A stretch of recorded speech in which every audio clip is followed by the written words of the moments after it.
Yeah, thanks for closing the door. You made Chad have to get up. So how do we do this? Dude, I don't want to do this, dude. Chris wants a better guest. Can we get him a better guest to talk about Pinot Noir? What happened, dude? I didn't want to go back to this. I didn't want to go backwards to like the first episode that we ever did. Can we go back to like Pepto-Bismol, like covering your fart smells? Yeah, like, so guess what happens after being in the industry for 25 years? You take Pepto-Bismol. To cover your flatulence. Okay, so does it just make it less smelly, or does it add like a little scent to it? I just thought it was amazing. It smells all chalky, like pink chalky. Just like stuff you never knew. They never marketed that to us. Is it Pepto? They never marketed that as I No, know. I've never heard that either. Why wouldn't you? Why wouldn't you say that? I feel like that's a big marketing play right there. And isn't Tums the same kind of thing as Pepto? Well, it's like Or an no? antacid. Yeah, aren't they both? And is it actually? I don't really know. Is Pepto for diarrhea, to stop diarrhea? Yes. If you got diarrhea going, you take Pepto. You could take Mylanta. I'm not going to go through them like I have experience of like how to deal with diarrhea. Doesn't Pepto also help with like if you eat spicy food and you have like a problem with that, you get like acid it would reflux. show this image and like the pink stuff would come and just like coat your stomach. And they made it fucking pink just to make it look like, it's going to make it so soothing. Yeah. Yeah. They also made your stomach look like it's pretty. Like it's just like this like beautiful like jar. You know what I mean? They didn't show like the inner workings of all your intestines. Like marketing, you know what I mean? dude. Marketing. So whatever. I'm just saying, if you were making a product that like I don't know what they're doing. They're all focused on AI right now, but where's the technology in that? You know, covering up your gas smells. That'd be kind of cool. Like, say you could take a product that like made your farts smell like, I don't know, like potpourri. You got $1 million idea right here, Chris. Okay, you're in the elevator, and got like 10 people in there. You would flip the script. You'd have people actually like looking forward to a fart. Yeah. They're like, oh my god, you're taking potpourri today? Dude. Like, oh, I switched it up. I'm going with the ocean. Walking the red carpet at the Met Gala. Yeah. You just be out, and they'd be like, holy shit. You go seasonal. Be Is like, that- dude, is that- you got pumpkin spice. Is that Polo? Is that Polo's new scent? You're like, yeah, I just got it. And well, actually, I made it my own because we were doing a collaboration, and I just kind of thought like this fart like really represents like who I am and the craft and my acting skills. I don't know this. Art's like, shut the fuck up. All right, he's just like, let's get started. We're gonna cut all this. So, anyways, I want you to know, which I'm sure you already know, that this is like officially our 100th episode. This is. It's our 100th episode celebrating our 25th anniversary. Yeah. Not ours, but as making. I was about to get pissed because we've been together We've been longer like 40, than that. Almost 45 years. Yeah. We're going on 45. Yeah. Yeah. So yeah. Yeah, but Belle we're talking Glos ain't about got this. nothing on us. Yeah. But so yeah, we got the 25 years. Yeah. So 100th episode, 25 years. Yeah. All right. Yeah, here you are. Joe Wagner, 5th generation winemaker. Right? Yeah, We're talking about celebrating 25 years of the most recognizable, renowned Pinot in America, if not outside of it. Maybe. I think so. Maybe. Yeah. I mean, I don't know. That's pretty cool though. If that is the case, I mean, I think that it's pretty well known in the luxury space, but what is the most well-known luxury Pinot Noir in the world? It's got to be Burgundy, right? Like Echezot or Richebourg, Well, yeah, Latache.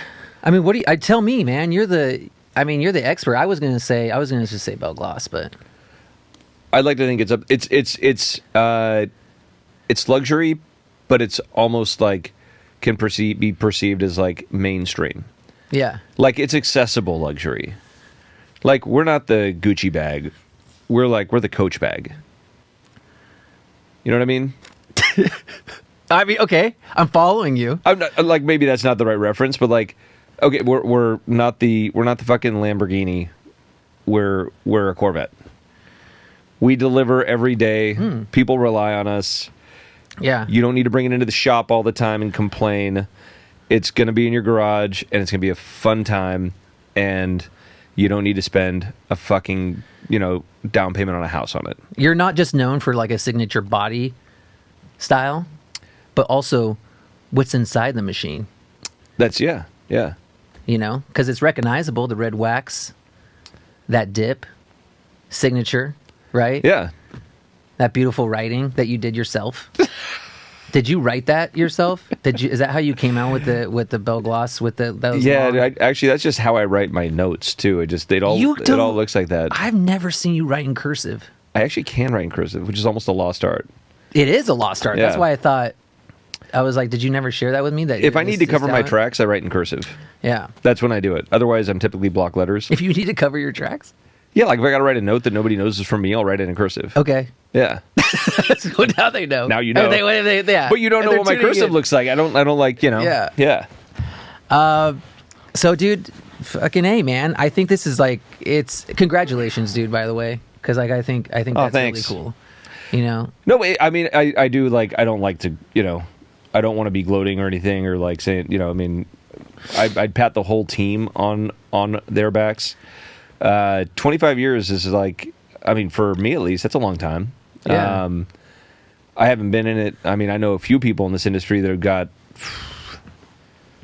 50 plus harvests under their belt. And like, you look at that and you're like, dude, that's awesome. Because that's not just like, when did you start? Like, did you start at 20, 25? And now if you're 25, you're 70 years old or 75 years old by the time you've got 50 harvests under your belt. That's like 10 years past retirement age.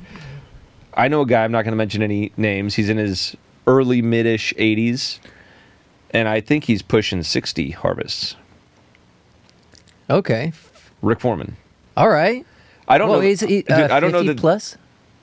No, it's over 60. Over 60. I don't think anybody else has that many harvests, but I hope to do that. So I'm not going to retire. So like, I'm going to keep on going until I die. He's out there. Like, dude, he's out there on his vineyard and in his garden and in his cellar, like every day. He's doing it all, and he's got a great little program and all that stuff. Like that seems like a good gig. He's got a great gig, and his wines are awesome too. But I feel like taking that kind of like approach and looking towards that, even with my dad, is one of those people thinking 25 is just a start, right? I mean, I guess you could look at it as kind of a midpoint, but it's still just a start, like you think about what the first 25 years brought and we're like, fuck, we did a lot. We like accomplished things that I never thought were accomplishable. Like what?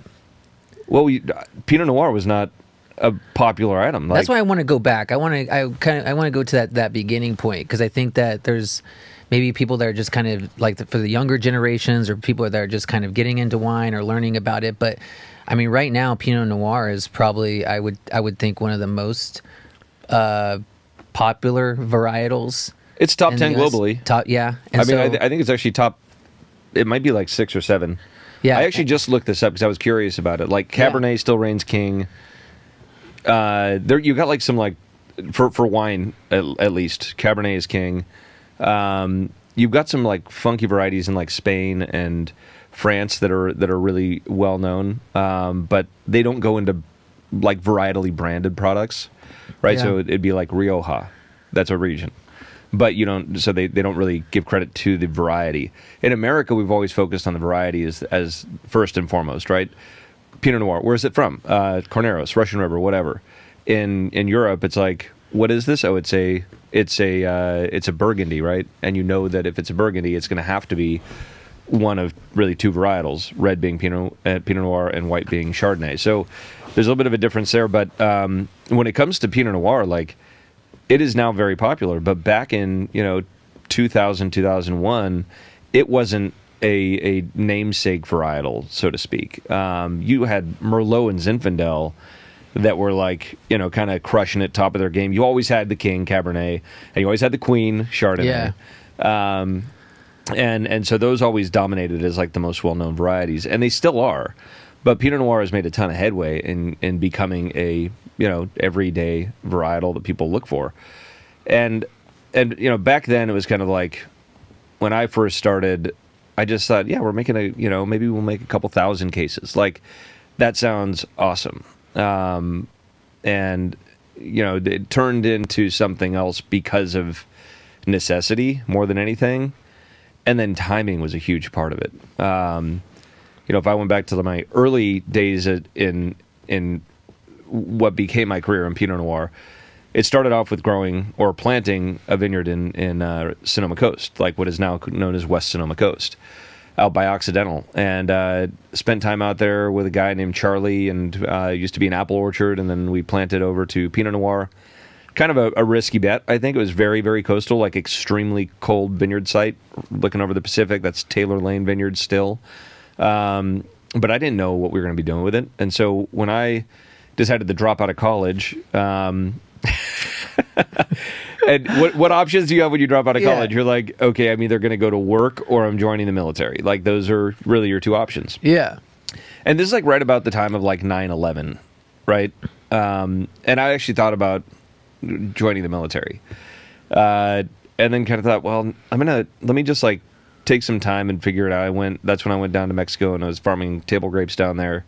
Fell in love with it. I fell in love with getting like a real paycheck, like really making money and feeling like my work was really appreciated, and I was learning a ton. And I was like, man, my like year and a half in college, I don't feel like I learned near as much as I did in like even the first 6 months of work. Yeah, I got your hands dirty. Yeah. It was more about the experience. It wasn't. I want to ask though, when you went to college, did you have in mind something else that you might be chasing? Yeah. What was that? So did every kid, right? So I had worked with my family in the vineyard and in the winery, and kind of understood just about every like I'll say grunt job, right? So whether it's like leaf pulling, crop thinning, even spraying, like running tractors, disking, cultivation, all the way through to fermentation, and didn't quite understand the science behind it all at that point. But it was like, hey, go do this pump over, go do this punch down. Yeah. And so you did it, and you kind of knew, you watched and you saw and you understood, but you didn't understand the chemistry behind it. So I was kind of like, yeah, I don't know, maybe I'll do this someday, but not my thing right now. And my older brother Charlie was already doing it, and so like whatever ego part of me got in the way and was like, you got to go chart your own course and do your own thing. And so I went to school because I love photography, and I thought I'll be able to be a photographer and like make this work and like travel around, and like that whole lifestyle, right, was really appealing to me. And so I thought, I'm going to go to college and go to college for photography, and I realized real quick, like, there's not a lot of money in photography. You can't really make it great. Well, I mean, fast forward, right? But I want to just say is not to like state like our ages or what, how old we are right now. But at that time, there was no social media. You're right. There was no social, and we were still on film. Yeah, we weren't doing digital. Yes, there was no digital cameras. Yes, then. Yeah. So yeah, it was still a very creative art, which respected one is what I'm trying to say. But yes, yeah, you couldn't go take fine art photos with your goddamn iPhone. Like that was yeah. So I loved photography. I still do it today, just as like a hobby on the side and whatever. But and that skill did actually help me out, like, because then websites became a thing, and websites needed pictures, and so I used to be like all around the coast. I'm kind of like skipping back and forth here, different time frames, but like I'd be in all the vineyards and in the winery, and I'd be snapping pictures every once in a while, and so those became our like in the toolbox of what we used for the website. Anyway, so I realized pretty quick, I was like, yeah, this isn't gonna make it, like, and everybody I talked to, they're like, if you want to make money, like a living, you're going to have to be a wedding photographer. And I'm like, fuck that, dude. That's like, I'm cool with wildlife, landscapes, and naked girls. Like, that's. I would like to go to like the metaverse where Joe Wagner becomes the wedding photographer.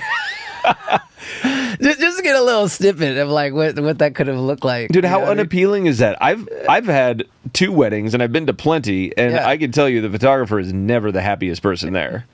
They try to be, because they're supposed to like get everybody jacked up and excited. Well, that's what I'm saying. There's great ones. Like the great ones, I feel is like what really it's not so much if I could go into. Yes, like the quality of the photos and the artistic kind of flair that they put on that as a part of it. But I think what you're about to touch on right now is the vibe that they bring, because that's what's going to bring it out of people that are not experienced. They're not like, you're going to go to a wedding what's the chances that everyone's a model or has some kind of experience to turn it on? Yeah. They need the boost. They need the hype. You need that. And that's how you're going to get those magical moments. Yeah. And you're good at that. You're good at hyping people up. No, you are. Well, it's not something I want to do on a daily basis. So anyways, I was like, yeah, all right, I decided I'm going to take my general ed that I was doing. Yeah. And I was like, I'll apply that to Davis. And so I applied over at UC Davis to go to their viticulture and enology program, which I was planning on doing when I returned back from Mexico. So I was taking like a semester off, and then that turned into a multi-year thing. I was dealing with Mexico, and I was like, I'm not going back to school. So pulled out of that, and then decided to go into working. And at that time, Pinot Noir was like a new thing for my family to be doing, and nobody was really managing it or handling it, like taking it seriously, right? There were some grapes being grown and grapes coming into the winery, and so it was kind of like, hey, you want to try this project? I was like, yeah, I remember I worked on planting this vineyard. That'd be cool. And then there was another vineyard down in Santa Maria that had just come online. It was actually an old planting, the Clark and Telephone Vineyard from 1972, but it was a lease, and so we were farming that, and so that was like, all right, we'll make some Pinot Noir out of this. And that lease was actually more for the Chardonnay that was planted there, and that was for other projects that I was not involved with. But there was some Pinot Noir on the property, and that's kind of where it all started. And so it was that first vintage of Clark and Telephone that made the first bottling of Belle Glos, which is the 2001, and it was just called Santa Maria Valley, because there was no the general population didn't understand Pinot Noir, and then to try to explain to them what vineyard designation was an uphill battle, right? I'm talking like general. You go to a wine buyer at like any chain store or just major restaurant group, and they're going to be like, who gives a shit about a single vineyard? Like they want to buy a Pinot Noir that tastes light and fruity. That's kind of what everybody thought, and if not, they're buying something that's extremely special. That is one of those Burgundian, like I'll call them like powerhouses. They're not because they're big wines and whatever. They're just the amount of cachet that they have, the pedigree of what they are. They're collectibles. They're not even like drink worthy level anymore. You're looking at like thousands of dollars for a bottle. I mean, if you're a baller like that and you're spending like $25,000 for a 10-year-old bottle of like Echezot, by all means, man, go for it. But like that's not normal human behavior, right? Like normal human behavior is like, I have an idea of what this wine is that I'm going to try, and hopefully I like it, and it's not overpriced, but it's also not like the second cheapest bottle. Anyway, so we were like making some Pinot Noir, had some decent wines. I felt pretty confident about it. I was more on the vineyard side, actually. I think it's what people don't know. I was more on the vineyard management side than I was in the winemaking. And so I would just kind of fill my other time with winemaking. If I had some extra time, I'd be like back in the cellar and blending and just screwing around and trying new things, new experiments. Like every single fermentation, every single barrel was an experiment. So that took a lot of tasting. And so I'd cram that in like early in the mornings typically, and then go out and do all my shit. And then, and it was like, we learned, like everything we did, we learned. And finally, within a couple of years, crafted a style that people know now today. And it's evolved from that point. But back in like 01, 02, 03, those first wines were much more of a lean style. They had a little more of like an austerity to them. They didn't have this. They were powerful, don't get me wrong, but they were not like the powerhouses of what we make today, like that are just in your face, full force, California, like unabashedly characteristic of the coast of California. That's my opinion on them. But even back then, our wines did stand out, and so we would go to these like few tastings, and fortunately, there was a following, albeit small. There was a following for Pinot Noir, and there were only a few producers out there. So like we would start off doing these little like rendezvous, and they were events, but they turned into actual events over time. But they were like small events where you'd pick one spot and you'd have like a dozen people that would show up that are producers, and being that small, you get to know everybody pretty quick. And I will tell you that everybody that was producing Pinot Noir was like a very eclectic, eccentric type of person, kind of ranging from almost like hippie. Like I am the maverick of the industry, kind of like that's kind of how everybody saw themselves, and they all had their own kind of shtick to them, almost like UFC fighters have their shtick, right? Yeah. And you could do that with Pinot Noir because it wasn't just that dozen or 15 producers, but it was also the customers that were coming to that were curious about Pinot Noir, and that might have only been 80 to 100 people. And some of them would travel from around the country, a few people from international. And Oregon already had its kind of own thing going on up there, and like their Pinot camp and whatever else. And so we were really focused on California more than anything. But those 80 to 100 customers that would come to these tastings, they wanted all the details, which all of us geeked out on. We're like, oh, okay, this is this clone, this is that clone, this is the aspect of the slope, this is the soil type, this is like all the management practices, and they wanted to know every detail about what you were doing. And then they would compare it to like all these other wines. And the producers that went there weren't just pulling out like, here's one wine. It'd be like, here's 6 wines, like, and here are the differences. And I think that can be confusing for people, right? Because you typically go to a producer's table at one of these tastings, and you're like, okay, I'm just tasting one wine, what they're best known for, or whatever this event is about. If it's focusing on a varietal or a region. And with Pinot, it was like, no, each one of those wines from the same hand, from the same producer, is very unique. Now, why is it unique? Well, because the vineyard determined those characters to be different. And Pinot Noir being people call it a thin-skinned varietal, which it is. But I think it's a very transparent varietal in it telling the story, which is, I think, the best part of it, right? So it captures the essence of Mother Nature. That's how I describe it, better than any other variety. So your predominant factors in that, those are going to be your climate and your soil. And secondary to that, it's going to be your clonal selection, your rootstock selection, your trellising, and then after that, it's going to be your overall management.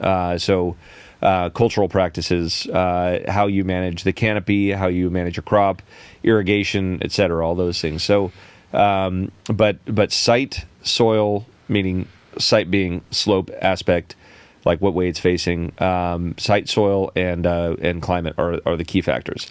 And that's what really drives the differences. And you could have like 5 miles in between vineyards. And that's what a lot of people were doing. Like some of those old school guys like William Selliam, they were one of the OG, like real OGs. I think we're an OG because we were in it before Sideways. But like the real OGs are like the guys that were getting into Pinot Noir in like the 80s and the 70s and before. Yeah. So... but they focused all in like Sonoma County and maybe a little bit up into Mendocino County. But they would be able to showcase their 20 different wines and tell the story of why this one is different from that one within a pretty tight proximity to each other, like just a couple miles at times. And so I kind of took a different approach to that, and I thought, well, that's very cool, and it works. Like they do tell the story, and people were interested in that. But I wanted to take a broader scope and say, like, all right, we're already farming in Sonoma. We're already farming in Santa Maria. There's like there were about 300 miles in between those vineyard sites. And then in between was kind of Monterey County, which Santa Lucia Highlands, always well known for Chardonnay. But I had tasted a few wines from there, like the Pizzoni Vineyard, the Pizzoni Estate, fucking awesome, still crushes it. Some people were buying fruit from there. And making some phenomenal wines. I think Peter Michael was making a Pizzoni Vineyard designate that they called Le Moulin Rouge. That was one of the most awesome wines I had back in those days. And then you had Gary Francione and Gary Pizzoni with Gary's Vineyard. They were selling their fruit to producers and making some awesome wines, and so got interested in that. Now they were part of the group that you were meeting with, like Gary Pizzoni was Francione. Francione was. He was more a grower at that point. Then he started making his wines, I think, probably in the first, 5 years of the Pinot boom. Actually, it was Adam Lee that started making his wines. Okay. Adam Lee from Siduri. And Adam Lee was also like an OG. I think he started making wine in 97 or 98. Maybe even 96. Making Pinot Noir. And that's again, way before it was cool. So he already had a good grounding as to and he was actually working in he was doing wines from Santa Rita Hills, Santa Lucia Highlands, Sonoma. He was already kind of like what we were doing. But I really wanted to showcase kind of that one, one winemaking ideology, like one hand, so to speak, but seeing really what a broader perspective of vineyard sites throughout California's coast could bring. Because it's not just, it's colder as you go farther north. It also has to do with how close you are to the ocean. So you can say Taylor Lane is very close to the ocean and very far north. It's one of the coldest sites that we farm. But then you go down to, Santa Maria Valley where Clark and Telephone is, and it can be pretty warm there, especially in kind of that eastern edge where we farm the Haribach vineyard. That's quite a bit warmer than Clark and Telephone. There's only about, I think it's like 13 miles between those two vineyards. And then you get to Santa Rita Hills, which is also in Santa Barbara County, and that is as cold as Taylor Lane, but it's 300 miles south. Anyways, I think that's kind of the beauty of Belle Glos, and it was a very simple approach. It was like, we have these 3 vineyards that are our kind of go-to. You can rely upon these all the time. And we always made some little like fun vineyards off to the side as well. But the 3 that people could find most accessible were Clark and Telephone, Santa Maria Valley, Santa Barbara County, most southern vineyard of the main 3, I'll call them that. Move up about 150 miles, you've got the Las Alturas Vineyard from Santa Lucia Highlands in Monterey County. And then 150 miles north of that, it was Taylor Lane. And then we moved that into a very special program that was magnums only. And then we had also reintroduced a Sonoma offering out of Russian River Valley, which was the Dairyman Vineyard. And so you had this kind of span of this 300 miles where you get to see what does this winemaking philosophy deliver to this broad spectrum of locations and climates. Okay, and so because I love that you're kind of meeting at this is a time before the boom of Pinot Noir. You're meeting with this kind of eclectic underground group of like growers. You're all kind of like meeting together, learning from each other, really having fun, geeking out on the process, right? Yeah. And this is also this is NorCal, SoCal. Like you have growers that are also growing in these different like climates and regions and stuff like that, learning and playing around, stuff like that. So if you started out with Clark and Telephone in the beginning with your first vintage in 2001, yeah.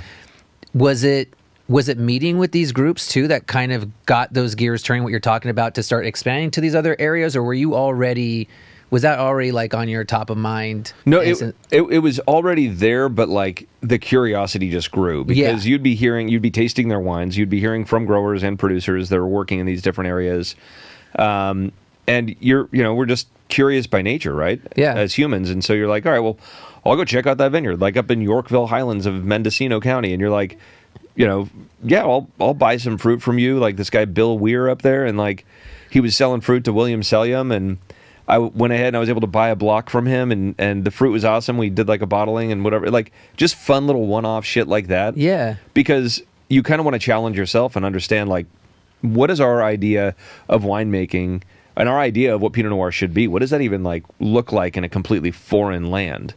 And while Sonoma to Mendocino may not seem like it's that foreign of land, it's foreign land. Like it's new territory that you're crossing into, that you have no idea, no barometer for what you're supposed to do to maximize or get the best of what Mother Nature can give you out there. So yeah, I mean, I think that drew everybody to push themselves, where there was so much, not just the curiosity, but like there was like a level of hype in that little group where like we all kind of hyped each other, and we also shared like everything. Were you the youngest of that group at the time? By far. Yeah. By far. So I think that, which I think is also very interesting, because you're coming out. I mean, you're just kind of getting into your 20s, right? Yeah. And so like, and then you have all these. I'm guessing that they'd already been in the game for a while too. Yeah. And have already kind of that wisdom. And did you feel like, were you welcomed in it? Like, did you feel like, was there any kind of like hazing, dude? Or like in coming into this? That's a good question. There should have been some hazing, but no, there wasn't. That would have been fucking great though. Like, that's what we should do in the wine business. Like, yeah, you're going to get fucked with it. Yeah. Yeah. But no, there wasn't any hazing, although that was a missed opportunity on their part. But yeah. There was an appreciation of everybody's philosophy, right? Yeah. So if you had somebody like Jim Clendenin from Au Blanc Clement, which was one of those like I'd say like kind of like edgy hippie brands. And he kind of carried that same thing, like Hawaiian shirt all the time, big old beard. I mean, his business card would always say it was Jim Clendenin, the mind behind. That was his title. Yeah. Of A Bon Clement. And his label was like ABC, and it was like the blocks, like the building blocks that like kids would play with. Yeah. So it was kind of like a little, but it also had a traditional look to it. But that's kind of who you were dealing with. You were dealing with these guys that just had this like eclecticism to them, and a real passion for what they were doing. But still very, open and honest. So like if he said, "Oh, I only do native yeast ferments," and like I'd be like, "Oh, I prefer to use these yeast strains because I like the reliability to have consistency vintage to vintage, and we're generally picking at a higher level of maturity." So we had our reasons for that. He had his reasons for native, but it wasn't like there was no shit talking, which there is now. Like that's everything in society. It seems like though, if you don't agree with my philosophy, then you're fucking wrong. Like that's how it is. And so you see that same thing play out with producers and somms right now, where they're like, they like the idea of something, and if you don't do that same thing, then you're on the outs. It wasn't like that at all back then. That's why I like to touch on this piece, because I felt like it's just really interesting to let people know what that time was like, to give them like a real true snapshot about how you came up, and like it was almost it was a supportive group. It was camaraderie. There was good camaraderie, and every walk of life that was in it, nobody cared. Yeah, everybody just like, hey, you're a young guy trying to figure your shit out. You come from a winemaking family, and like they like that wasn't even like looked at as like a negative, right? I got that negativity from the channels of distribution more than anything, where you had to prove that you weren't just riding on coattails.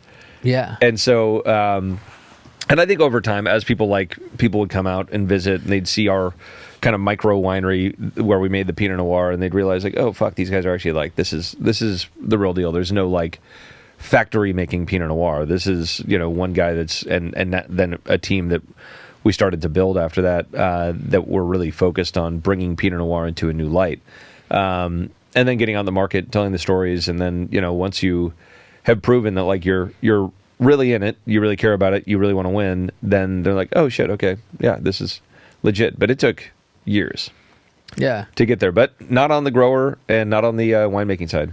The producers and growers, they were all, everybody was super chill and helpful, and I mean, it's still the same thing kind of here, even in wine country, right? Like, you got a piece of equipment that goes down, you need some help, like, call up 2 or 3 people. You're going to get somebody who's like, I can do that right now. I'll be there. And that's just how it is. It's gotten a little less so I think in Napa more than anything. Yeah. I think the egos have kind of like made things a little more difficult.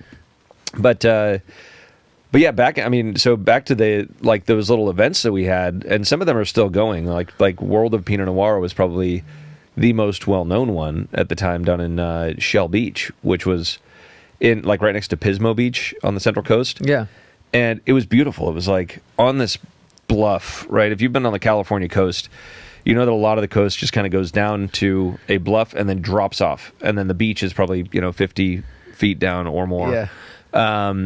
And so these bluffs are beautiful, though. You get to like, stand on them. You're overlooking the ocean. There's some like just vibe of awesomeness that you feel like this, like, Mother Nature is just there showing off her, beauty. You get to see your favorite parts. Boobs? You get to see your favorite parts of Mother Nature. The hills of Mother Nature. So there was a tent set up there.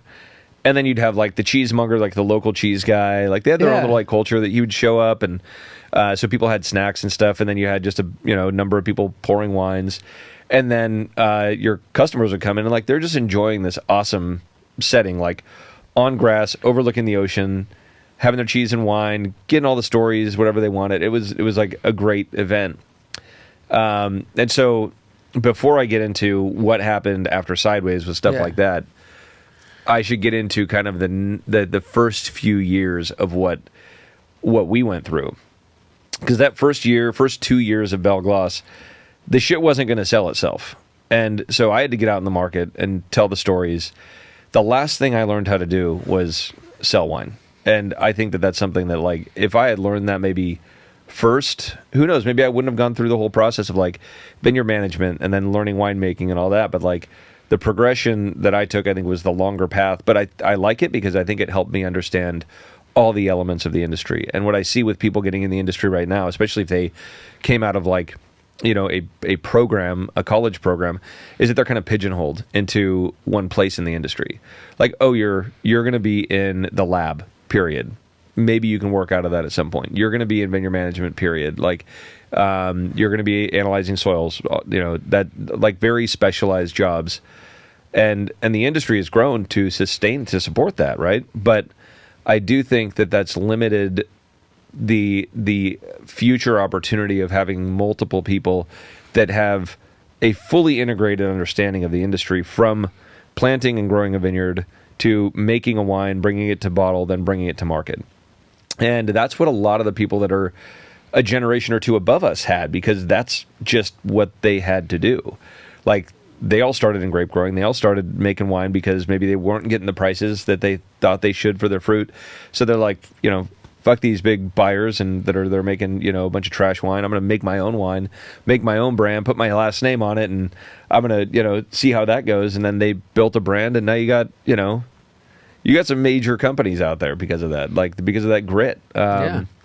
And a lot of those old timers, I'll call them old timers. I think a number of them are still, like, in their 60s, so but 60s to like the eldest, they have a full understanding of, like, what goes into every aspect of the industry. So I was pretty happy I was able to experience that. It wasn't by design, but it happened. But when I got out in the market to sell it, I was just telling the stories. And the funny thing was that I really had to combat at that point was the Wine Spectator, which was, it mattered back then. The scores mattered.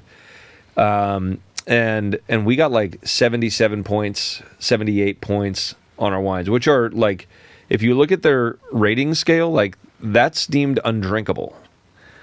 Like, below 80 is deemed a wine that is undrinkable. I feel it's like at a restaurant getting like a C. Like when they're going through for for health code shit. For health code shit, yeah. Yeah, it's at least like, a C. it's not real, yeah. but like the effect or like the impact, like you're explaining, you know. Yeah, like exactly. It's like, yeah, customers you are can going to still come serve food. Yeah. But if you walk out and you see the sign that says a C, it's gonna hurt. Yeah. Enter at your own risk. Yeah. That is what it felt like. So I'd be meeting with, you know, wine buyers and sommeliers, whatever. Sometimes it was just a you know, manager of a restaurant that was managing their wine list as well. And so we would just open the bottles and taste them, and they'd be like, they all knew the scores, right? Because everybody at that point was reading all these ratings publications. And they're like, this isn't like a 70 something. Like, this is really good. It's like, I know. like, I don't know how else to tell you that I know that. I'm glad you're tasting it, because you wouldn't buy it based upon just the ratings alone. But I'd love to see it on your menu and see if people try it out and like it and what they think of it. Like, yeah, I know our style is already a little bit bigger than the majority of producers out there. And so maybe that's what was offensive to that palate at that time. I'm not going to mention any names, but yeah, that rating, that editor. But nonetheless, got out, and it was as simple as telling the stories from a very authentic point of view. But I also didn't understand the value of, like, entertainment either. Like, it was all brass tacks. It was like, here's our tech sheet, here's all the information. You know, I'll tell you every detail about the wine that I possibly can. If you have questions at the end, then we'll go through those questions. Like, it was very, I don't know, like, very informative back then. It wasn't. It's more fun now, honestly. I'll say that. Like, there's actually, like, kind of like an element of, you know, just bullshitting a little bit, getting to know each other, rather than, like, just straight down to the brass tacks. Do you have anything that sticks out in your mind of, like, a learning experience at that time, where I feel like you're coming in? We already kind of said that you were kind of like a young gun coming into the industry amongst all these others that, in your group that had the wisdom and the teachings and everything like that. But then when you're going out in the market, like, you might be seen as like, what's this kid know? You know what I mean? Yeah. And stuff. And then you're also working at what it seemed like to me from what I'm hearing is an uphill battle, because you're fighting for a relevance of this varietal that and trying to expand the knowledge of it and teach people about it and spread the good word. But then you got like the critics, because like we're saying, like this was a different time. Like now, I think it's safe to say that critics are falling off more because people have social. Yeah. People have like their influencers that they follow, their people that they trust, that they feel is more authentic. And those scores are kind of like, they're now battling with that. Third-party endorsement is the best selling tool. Yeah. So if a consumer, a customer, or a wine buyer or restaurant manager is going to one of their like monthly get-togethers with the other restaurant managers, and they're like, "Hey, man, I tried this Belle Glos. It's actually pretty fucking good." Like, that's the best like sale you can get, because that's people are like, "Oh man, I thought I got a 77." Yeah. And they're like, "No, I don't know what's going on with Lobby's palate, but it's not a 77. You got to try it," and then they'll try it out. But it goes. I was just wondering, to go back to the original question of, did you have a time? Oh yeah, it was yeah. like a learning experience. Maybe it was a little embarrassing at the time, but you're like, I'm glad that happened because you learned from it. I mean, one that just pops up right now is like, one of my first wine dinners that I ever did was in Florida. Okay. And I don't know why Florida was like one of the first markets to go and like peddle Belle Glos in, but that was one of those. It was Texas and then Florida, and to this day, those are like our strongest markets. So I don't know if we like got it seated right. And I went back there on a regular basis, and like, but there was a reaction to the wines, like a positive reaction, compared to a lot of other, like, go to New York and like fuck that. No, it's like they're just, yeah. I can get into that in a second. You'll have to. It's like that. It's the roughest market out there.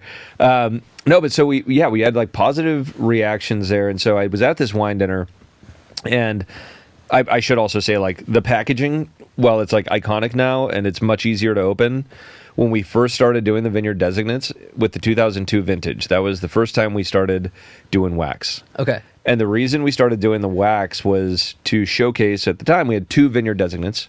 It started off with Clark and Telephone and Taylor Lane. Those were the 2. And we had created another wine that was at a lower price point that was intended to be only for the on-premise, only for the restaurants. And I'll tell that story in a second. But I wanted a visual separator so that people knew, oh, the red wax is the vineyard designates. The one that's just got a cork and a foil, that's your more like standard entry level.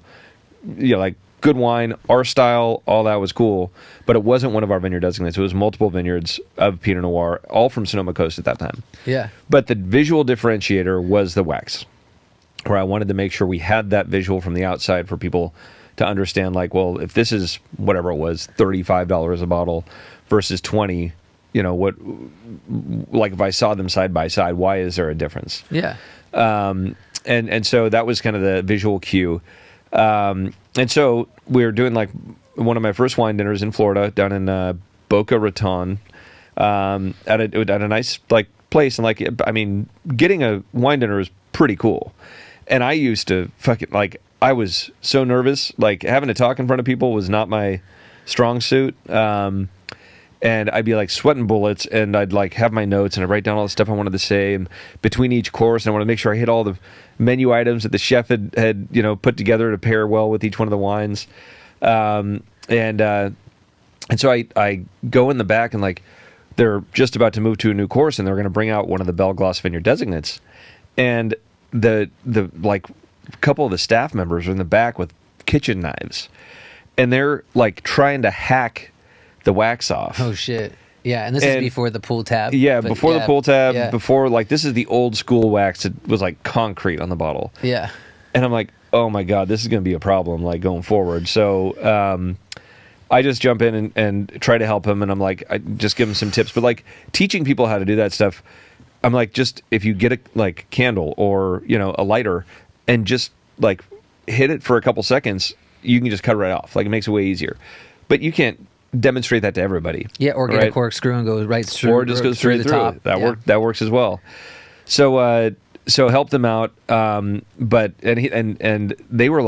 they were sweating bullets, like more than I was, and I was just nervous. These guys were back there like hacking away, and they're all in tuxedos. It was like a nice restaurant, and so I felt just absolutely horrible. I'm, man, we gotta change this.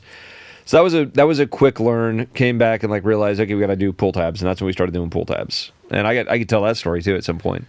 But so that was one learning. Another one was based on those first like 2 sales trips. I realized real quick that like saying that I was in my 20s was not going to fly. So I grew my beard out, and that made me look a little bit older. Yeah. And then I started telling everybody I was 30. Yeah. Even at like 21, I'd be like, I'm 30.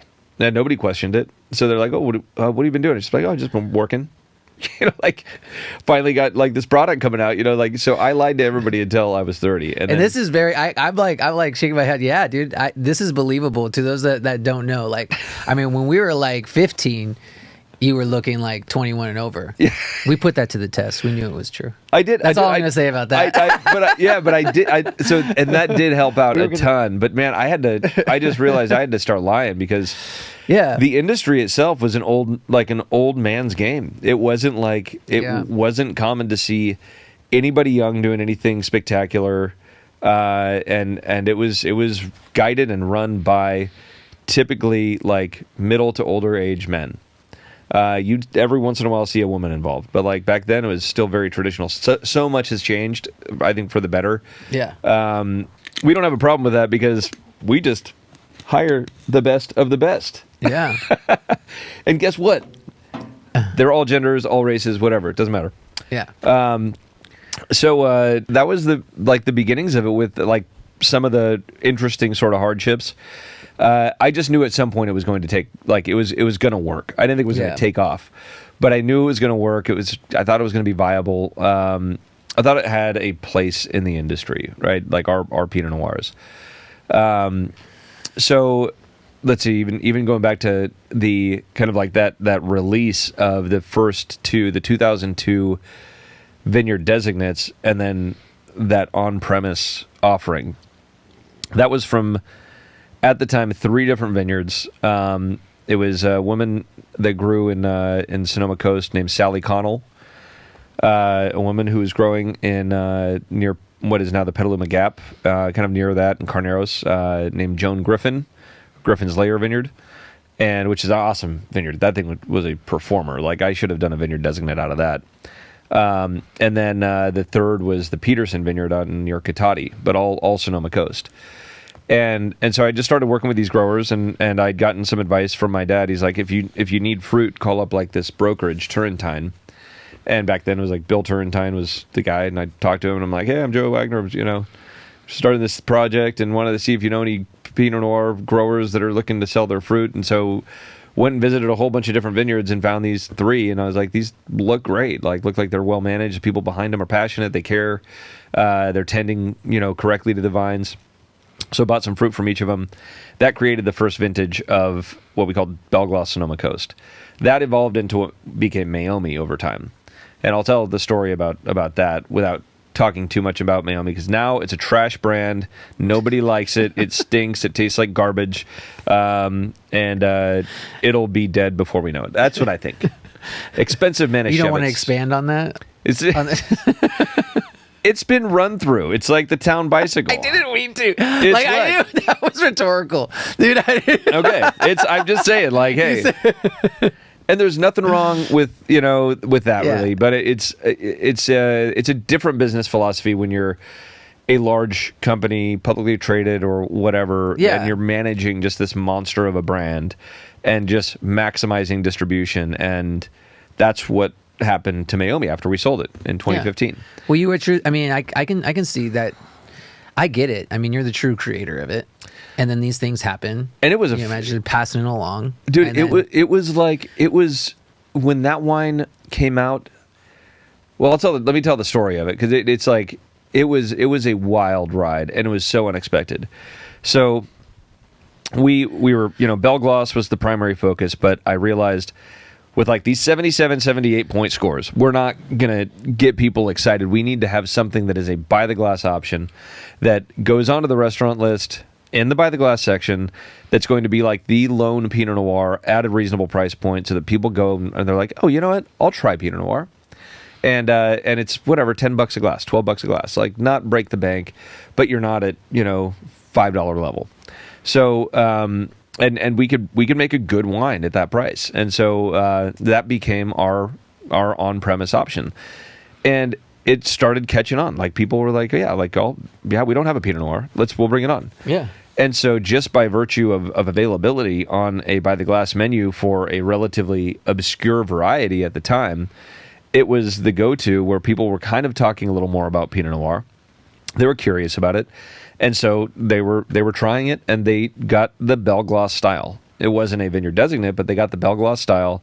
And lucky for us, people like that style. And like we were just making wines that I enjoyed. That was the style that I thought tasted best, first of all, but best conveyed the message we were trying to send from each vineyard site.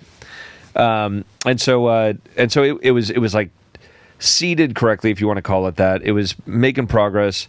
We were getting phone calls and emails, which were like also kind of a newer thing. People wanting to buy it retail. And we're like, oh, we don't sell retail. It only goes to restaurants. And we would get, so many calls and emails that were like, there's like, people are looking for this stuff. Yeah. And so it had grown to be a surprisingly very strong brand.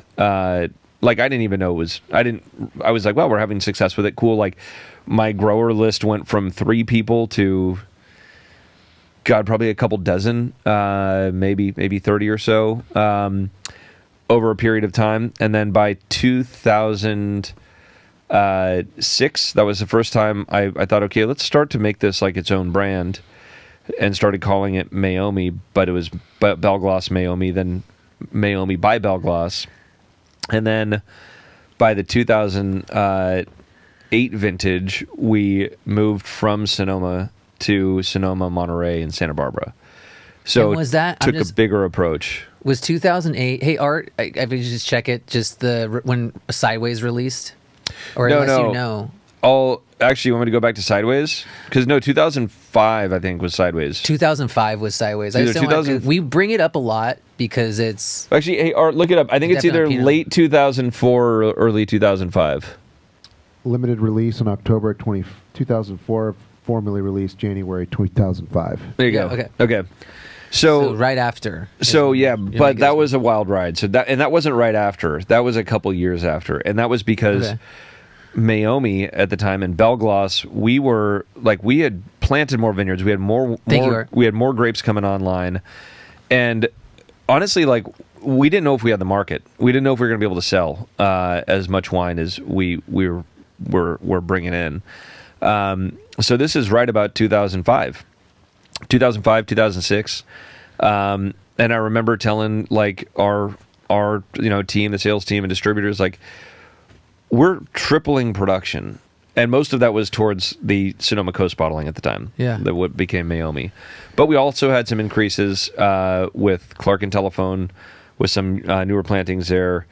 Taylor Lane continued on as it was, and then we had the new edition of Las Alturas. 2004 was our first vintage of Las Alturas, and so that was a new introduction of a new vineyard designate. So now we had 3 vineyard designates that year, and everybody was like, "There is no way you're going to sell 3 times the amount of Pinot Noir that you did last year or the year before." And I was like, well, I'm not going to dump the shit down the drain. Like, I'll get out in the market and we'll sell the stuff. We'll figure it out. Wow. And so I wholeheartedly believe, like, because once you put product in bottle, that's a big investment.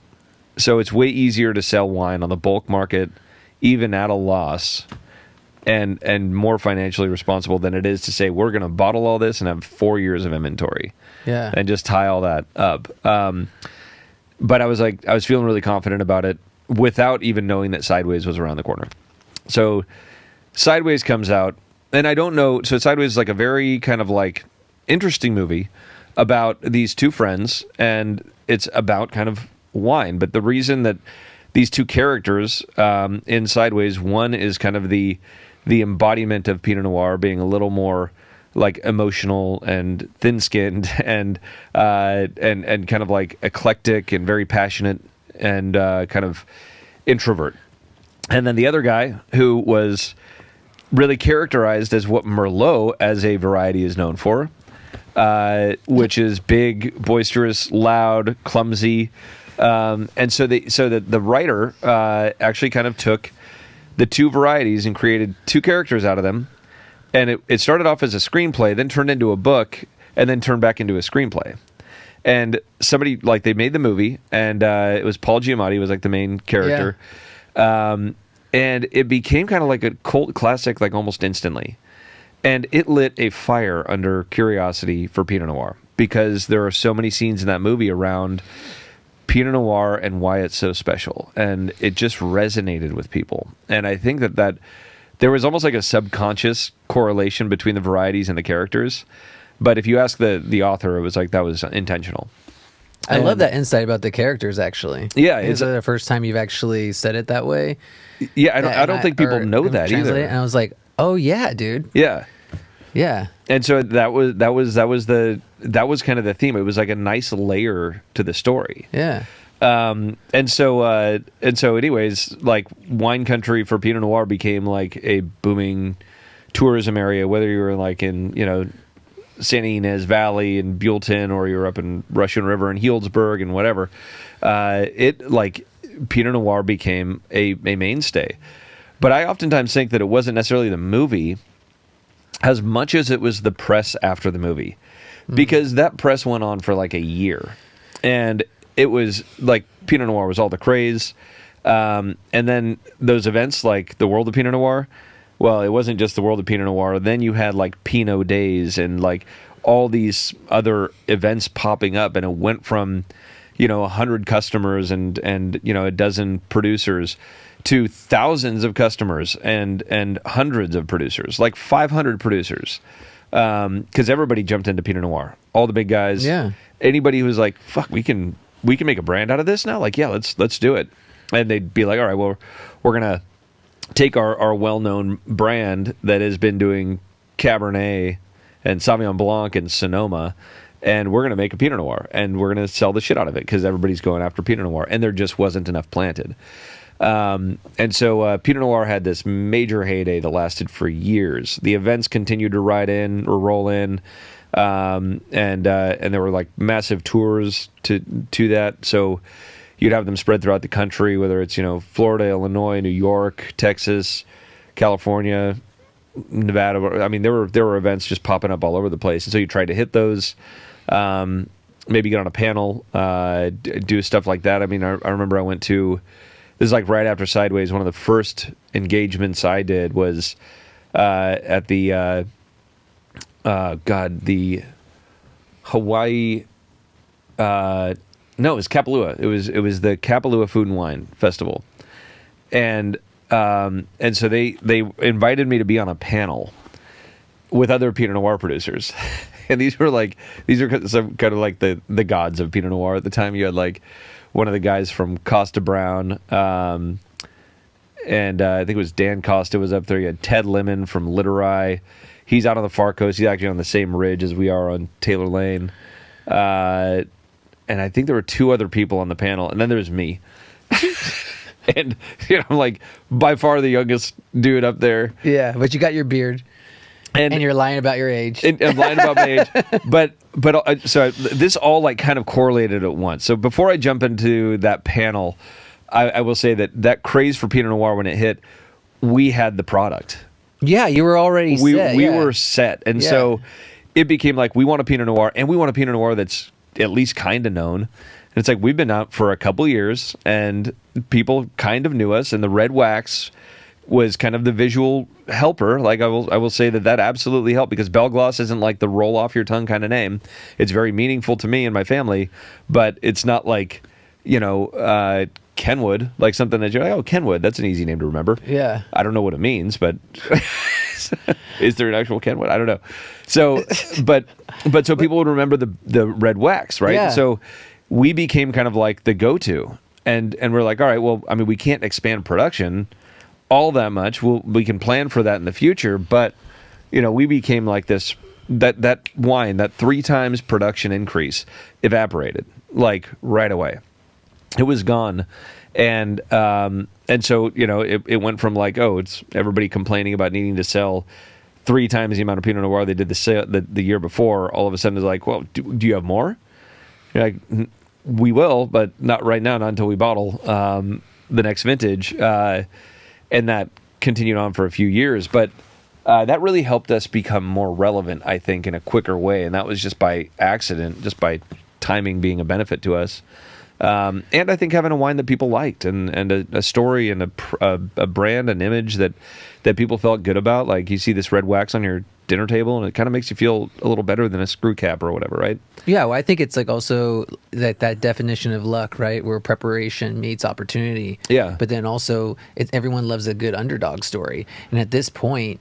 You were, because the funny thing about Sideways, I thought too, was it's almost like was kind of this time of like shunning the cool kids at the time, Merlot. Oh, totally. So Merlot takes a fall, and then you have Pinot Noir, underdog. Yeah. Now coming up being cool, and then you have like these new people kind of coming on the scene, and they're like, oh great, I can get into something now that is not popular, but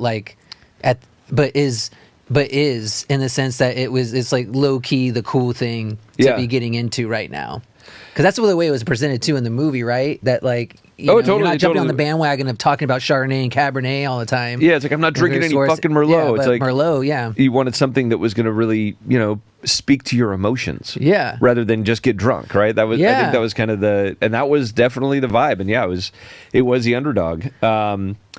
So. All of a sudden, Belle Glos is like more relevant than it was the year before, and much more relevant. And so I got invited to be on this panel, and so I'm sitting there with all of these very key people in high end Pinot Noir production, kind of my first event of this type, right? And I'm just thinking why the hell am I here, dude? Like I'm still like. I'm young, I'm green, I'm learning, I'm like, great, we got a brand that people know, and that's awesome, but like. I'm sitting up here with people I look up to that like I'm just like envious of. I'm like, you guys are the kings of Pinot. That's who they were. Yeah. And so there was a moderator, and the moderator, one of the opening questions was, because Pinot Noir was so still new and unique, that there was always a story as to how you fell in love with Pinot Noir. And so the moderator said, well, I want you all to tell your story about what made you fall in love with Pinot Noir. Okay. And I'm the last guy on the table in the panel, right? So I'm the last one that answers every question, which is good and bad. Yeah. But I think in this case it was good. It gave me some time to like think about: do I want to be honest, or do I want to come up with some like romanticized answer? And they're all answering the question, in positive ways. But like, I went to Burgundy and I fell in love with such and such a place and this wine and the way that they produce it from this health, like all the details, and like they all had these really sappy good stories, and they were real true stories, right? And so it comes to me and I'm like, fuck it, I'm just gonna be honest. Like, what do I have to lose? And so I go, actually, I started in farming for my family, and I started making Pinot Noir, and I actually didn't like Pinot Noir. And so I decided I'd try to make it taste like something I'd want to drink. And I think I fucking offended everybody on that panel. But maybe I also put my stake in the ground of saying like, I'm going to do what I want to do and not be guided by these critics. Because a lot of people post Sideways, they all went more towards like, they were like, I don't want to bag on like Costa Brown, because they were making, I think, some of the most amazing wines that I'd ever had in like the late 90s and early 2000s. So awesome. But then they started to fall into the trap of the Somme, who were like, you need to make these, they need to be delicate and austere and very like, and so they started, instead of picking like ripe like we were, like they were one of the wines I looked at and I was like, that's getting like the style that we want. They were phenomenal wines. And then they started to pull back like way hard on the style and being really delicate and almost like nose in the air about it. And they were still getting their scores. They still had all their wines sold on their club list and whatever. But the wines, in my opinion, just lost their luster. And and so they fell into that trap, and I continued to stay with that. Like, no, I want these wines to be boisterous. I want these. They're still delicate compared to a Merlot or a Cabernet, but they're for a regular standard kind of idea of what Pinot Noir is. Our wines have much more mid palate and weight, but they're still balanced just in their own way. And so that was kind of what I wanted to continue on with. And so I think I put my stake in the ground at that event. And we had some good conversations. I mean, I'm sitting up there, dude. I am like drenched in sweat. Like I'm still like green to the whole thing. Yeah. I'm so nervous every time it came to me. It's like my voice is cracking, and it was comical, like looking back on it. But I thought we did a good job and got more of the story out there, and we started doing a little more of those things whenever given the opportunity. And I think that we had a unique story, right? Like it was like I was the young guy, like, so it's like yeah, you don't want just like 4 old white guys that have been doing this for a long time. Like here, like put the young guy on there that's kind of got a different idea, and like he's taking ownership of how he's doing it and not trying to kowtow to the more traditional philosophies. And so I think that really helped us make more of a name for ourselves, and I think get our storyline correct out there for the buyers and for the customers. And so that was something that was pretty cool. But is this really the end? Unbelievable. Find out next week.